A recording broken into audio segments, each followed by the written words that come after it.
नारद संचार आर्थिक समाचार के इस ताजा अंक में हमारे सभी दर्शकों का स्वागत है।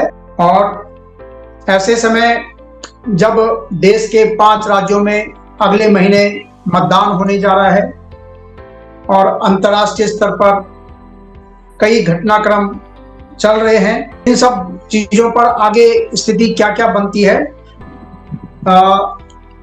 वित्त मंत्री और रिजर्व बैंक के गवर्नर दोनों स्थिति पर नजर रखे हैं और वो उनका ये कहना है कि स्थिति किस करवट बैठती है उस पर उनकी नजर है।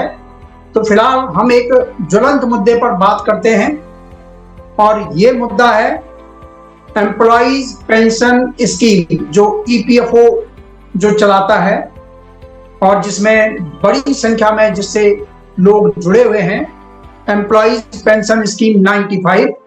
तो इस मुद्दे पर बात करने के लिए हमारे साथ उपस्थित हैं राष्ट्रीय संघर्ष समिति ईपीएस 95 के राष्ट्रीय अध्यक्ष कमांडर अशोक रावत। रावत जी, आपको नमस्कार है। जी बहुत बहुत नमस्कार, आपको सादर प्रणाम। जी, तो आपसे हम दूसरी बार हम मुलाकात कर रहे हैं और जी हमारे दर्शकों की तरफ से ये इस बारे में मांग आई है कि ईपीएस 95 स्कीम में क्या हो रहा है। इस बारे में जैसे कि समाचार पत्रों में आया था कि बढ़ी हुई पेंशन के लिए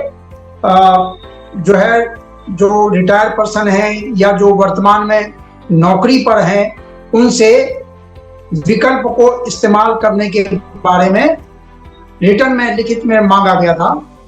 तो राव साहब, आप इस चीज से संघर्ष कर रहे हैं, इसके लिए काफी समय से जुड़े हुए हैं, आप हमें बताइए कि ताजा स्थिति क्या है।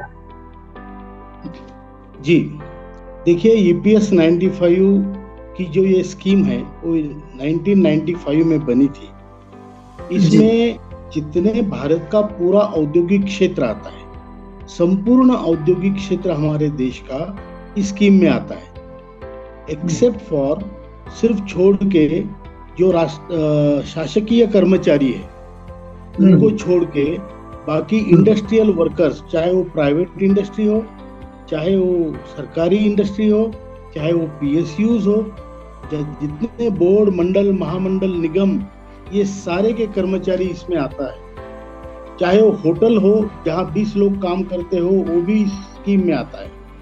इसके तहत ये कर्मचारी हर महीने अपने पेंशन से पहले 417 रुपये महीना भरते थे, अपने पेमेंट से, अपनी सैलरी से 417, फिर 541, अभी 1250 रुपये हर महीने भरते हैं।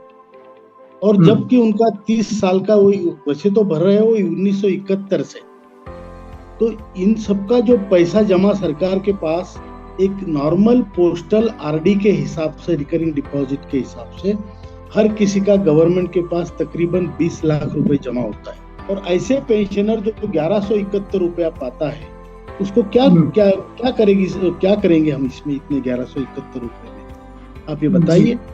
जिन्होंने कंट्रीब्यूशन किया है उन लोगों को आज पेंशन नहीं है।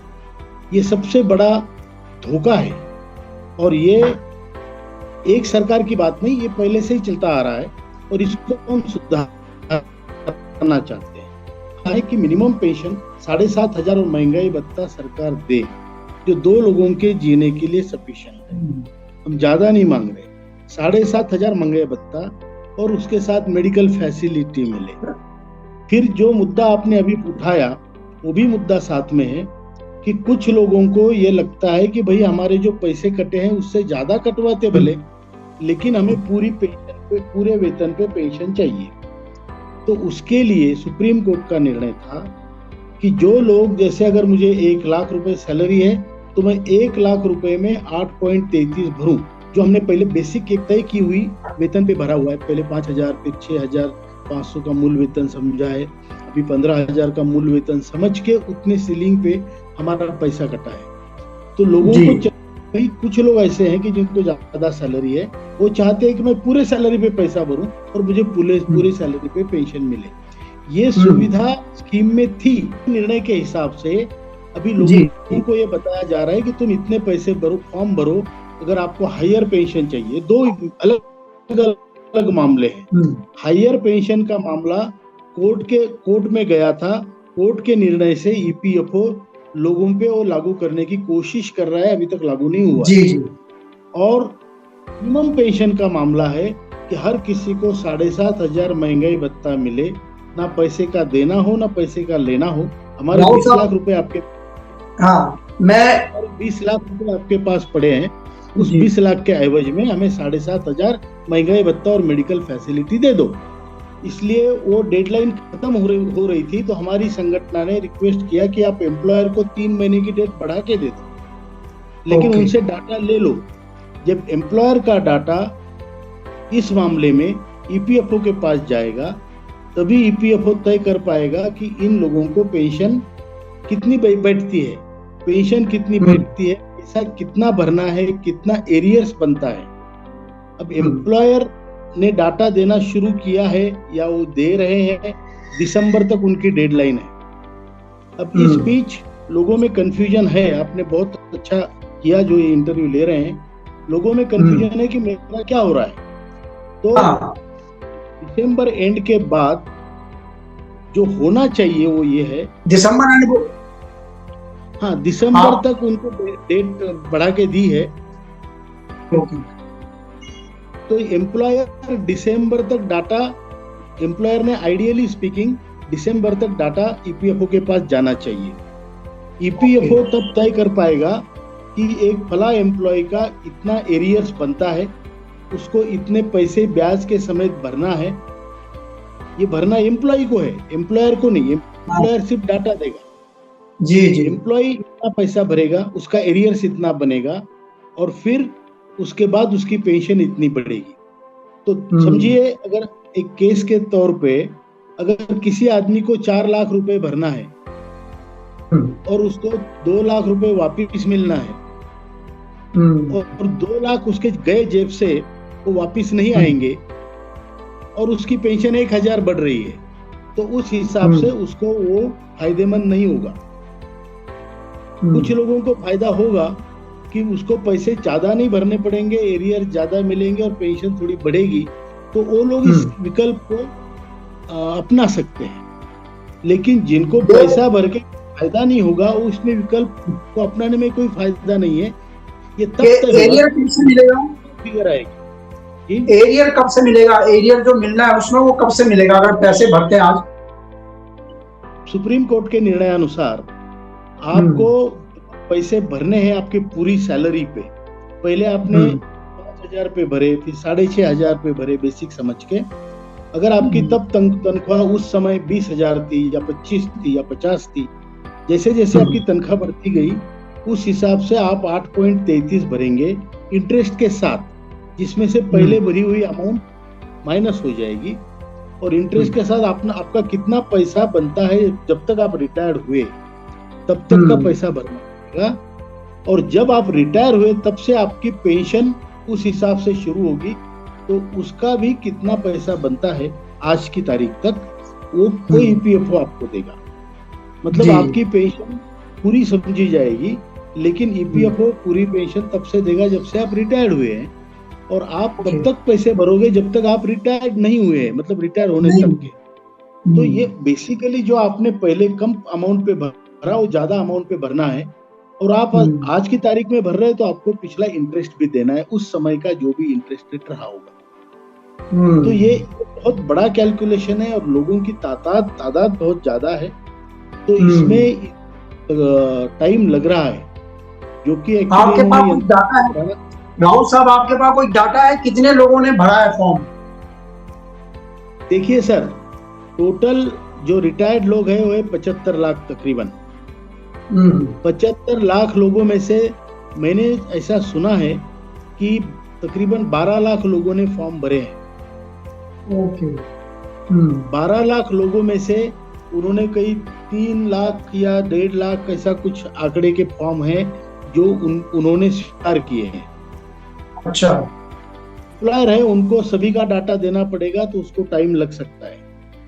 अभी इसमें यह है कि जैसे अगर थोड़ा फायदा हो रहा है और पैसे भरने पड़ रहे हैं, तो मैं ये सब डाटा आने के बाद मैं डिसाइड करूंगा कि मुझे मिलने हाँ, वाली रकम क्या है, मुझे देने हाँ, वाली रकम क्या है, और मेरा जी जी। कितना पेंशन बढ़ेगा, और मैं कितने साल हम्म, जीऊंगा, मुझे क्या बीमारियां हैं, ये सोच हाँ, के मैं निर्णय लूंगा कि मुझे ये पैसा देना परवड़ता है कि नहीं परवड़ता है। हम्म, ये तब का इंडिविजुअल निर्णय होगा जब ये पूरा डाटा तैयार हो जाएगा। तैयार या हो हायर, जाएगा। लेकिन हमारी संगठन का ये मानना है कि सुप्रीम कोर्ट के निर्णयानुसार विकल्प सबको होना चाहिए, जिसको हम्म, जिसमें फायदा हो लेने दो, वो पैसा भर के ले रहा है, वो फ्री में नहीं ले रहा है। और हम्म, जो लोग इसमें हायर पेंशन में नहीं, ब्रैकेट में नहीं आते, उनको 7,500 और महंगाई भत्ता जिसको चाहिए वो सबको दे दो। जिसको जी। हायर पेंशन नहीं चाहिए उन सबको 7,500 महंगाई भत्ते में लाओ।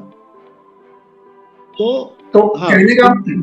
कहने का मतलब ये है कि जो ये विकल्प वाला मामला है, ये काफी कॉम्प्लिकेटेड मामला है। हाँ, इसमें विकल्प वाला मामला वैसे कॉम्प्लिकेटेड नहीं है, लेकिन डाटा बहुत बड़ा है, हम्म, और उसके लिए एम्प्लॉयर का कॉपरेशन बहुत जरूरी है।